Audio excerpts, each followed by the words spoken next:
Hoje estava lendo que a parte da perícia, né, deve 2 milhões de laudos aí. Então, olha quantos casos estão pendentes por falta desses Esse é um outro exames. grande gargalo, porque às vezes ocorre o fato criminoso, né, o ato criminoso, e você, se não tiver um bom processo, e o bom processo exige hoje uma boa polícia científica para juntar provas.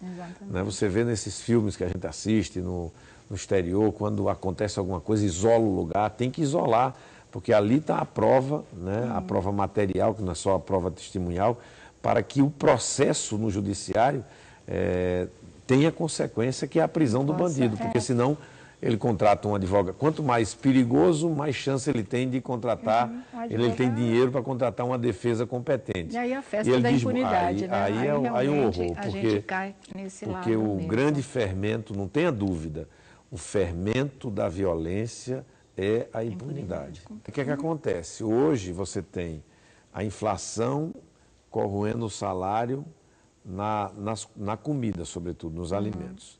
De outro lado, o juro sobe, aí suas prestações sobem também. Então, tem dois movimentos aí que estão sendo muito duros com os assalariados, com os que vivem do trabalho eventual. Por isso que a economia tem perdido a altitude. Na hora que as pessoas compram menos no comércio, o que é que acontece? O comércio vai e compra menos na indústria. Exatamente. Na hora que a indústria vende menos para o comércio, o que é que ela faz? Começa dando férias coletivas, depois diminui ali 5%, 10% do número de trabalhador. Aí já tem menos gente comprando. Aí começa aquela roda a rodar para o caminho ruim, que é o que a gente está percebendo. E a gente precisa botar ela para rodar para o caminho bom, que é um caminho de uma atividade econômica mais forte, que gere emprego, que contém o preço dos alimentos, que o salário não perca o poder de compra e que não fica aquela sensação que hoje é comum, onde eu vou, as pessoas dizendo, olha, o salário não está dando para o mês inteiro. É isso que a gente tem ouvido por aí. Dentro de casa, muitas vezes, a gente não torce pelo mesmo time, a gente não gosta dos mesmos filmes, mas a gente se gosta, a gente convive. Convive em harmonia mesmo, né?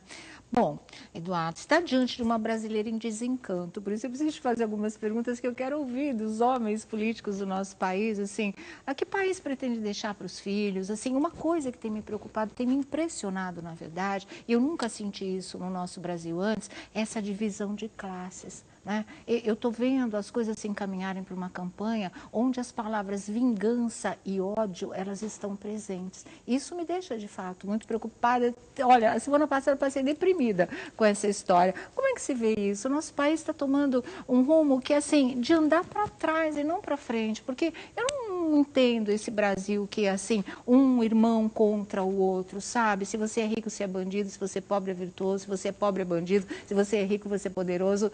Está ficando uma coisa muito esquisita e eu acho que isso leva daqui a pouco esse discurso de ricos contra pobres, essa coisa radical dessa maneira, esse discurso do ódio, daqui a pouco está justificando de novo um garoto matar o outro por um celular ou por um tênis, entendeu? Porque parece que é a injustiça social o motivo de um ódio maior. Se tem essa sensação, isso já te atingiu como brasileiro, é um ponto de preocupação, sou eu que estou exagerando mesmo? Não, se você for ver, a mensagem da nossa pré-candidatura é exatamente a união dos brasileiros. Nós estamos falando que essa polarização, nós e eles, divide o Brasil, não é bom para o Brasil. Se você for ver, todas as vezes que o Brasil avançou porque se uniu o Brasil.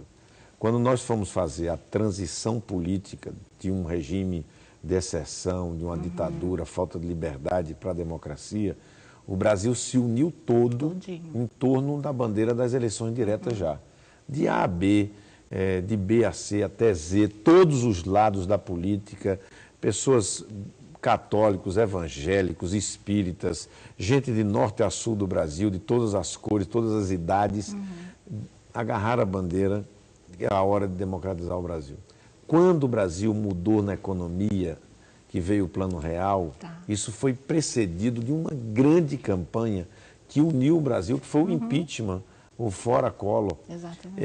Então os caras pintados que uniram os brasileiros dos mais diversos partidos e tal. Então nós entendemos que é a hora de unir o Brasil para que a gente possa fazer uma agenda transformadora acabar com esse debate muitas vezes maniqueísta, que um fez tudo, o outro não fez nada, o outro não fez nada e o outro fez tudo. Isso não é verdade. Isso me assusta. Olha, eu queria te dizer, Sônia, que as pessoas percebem a verdade tem muita força, porque só tem uma verdade. A verdade é que a gente teve o Itamar Franco, da redemocratização para cá, a gente teve o presidente Itamar Franco, que foi quem ficou no lugar do Collor, entregou ao Fernando Henrique um Brasil melhor do que encontrou. Exatamente. O presidente Fernando Henrique entregou ao Lula um Brasil melhor do que encontrou. O Lula entregou a Dilma um Brasil melhor do que encontrou. Claro que todos acertaram e erraram, uns mais, uns menos. Você tem gente, os partidários de um acham mais defeito no outro. Que Brasil o senhor gostaria de deixar para os seus filhos, para todos nós brasileiros? Um Brasil onde não houvesse a escola do rico e a escola do pobre. Exatamente. Esse é o Brasil que a gente tem que construir. O Brasil transformou os brasileiros nos últimos anos em eleitor, transformou em consumidor, agora é a hora de fazê-lo cidadão. Tá. E o brasileiro sabe, e a brasileira, que cidadania começa com escola digna, desde a creche até a universidade e a pós-graduação. E é possível universalizar as creches, e é possível o ensino integral. Eu fiz, num estado pobre do Nordeste, uma escola em tempo integral, que é 300 escolas assim, que tem mais jovens estudando em tempo integral em Pernambuco do que em São Paulo, Rio de Janeiro e Minas juntos. Nossa, que maravilha. Fiz programas como Ganha o Mundo. Essas escolas públicas, os primeiros de classe, vão fazer intercâmbio no estrangeiro, nos Estados Unidos, no Canadá, na Nova Zelândia. Esse ano, 1.600. Imagine o que é o filho de uma empregada doméstica, o filho de um peão da construção civil, de uma aposentada, de uma desempregada que está na escola pública, que por mérito ela vai exatamente e consegue trilhar o caminho da sua formação. Então eu sonho com um país em que a gente tenha educação assim, porque ela é o primeiro passo. Claro que a gente precisa melhorar a mobilidade, porque está um horror nas cidades, é claro que tem que melhorar a segurança, a saúde, mas a prioridade, e é uma prioridade que você não inaugura num governo, porque mudança na educação você não faz de um ano para o outro, você faz de uma década para outra.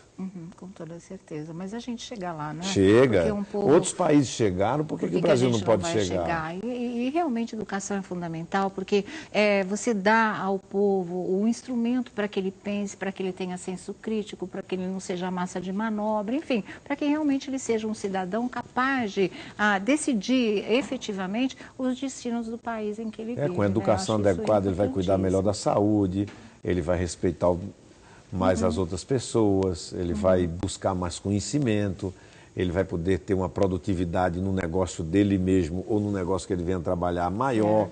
É uma base, eu acho que esse é o grande momento de unir o Brasil em torno de uma pauta da educação.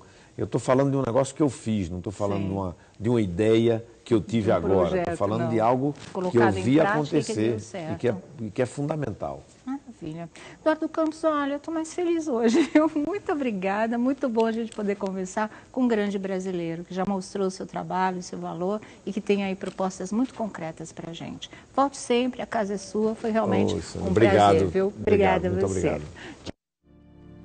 Tá aí, né, gente? Com certeza perdemos um grande brasileiro, para dizer o mínimo, nessa história. Bom, vamos fazer uma pausa, já o Lordelo continua aqui, não é, Lordelo? Muitas informações chegando, o Lordelo quer falar de muita coisa sobre a queda desse avião, que realmente são pontos de interrogações, mas acho que já dá para intuir algumas respostas, né? Já o Lordelo conta aqui pra gente.